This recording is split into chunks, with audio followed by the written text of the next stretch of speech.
এই আমরা হেঁটে হেঁটে চলে এসেছি এখন ডাকাতকালী মন্দির মায়ের। চলো, এটা হচ্ছে আমার বন্ধু অর্ণব। এই যে এখানে এই যে আমি যাচ্ছি, বাবার ভক্ত।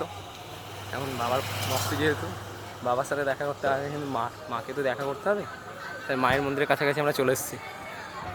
যাই হোক, কোনটা ডাকাতকালী মন্দির এখন বুঝতে পারছি না। এটা তো গেট, এটা মহিলা ও পুরুষ বলছে আপাতত। ওটা দেখা যায় এখানে অনেক শরণার্থী আমাদের মতো যারা বিশ্রাম নিচ্ছে। আমরা এখন বিশ্রাম নেবো না, যদিও মায়ের মন্দিরে এসেছি, মাকে একটু দেখবো। চলে এসেছি মায়ের মন্দিরে। জয় মা ডাকাতকালী মায়ের মন্দির। এদিকে ঢুকতে হবে, এই হচ্ছে আমাদের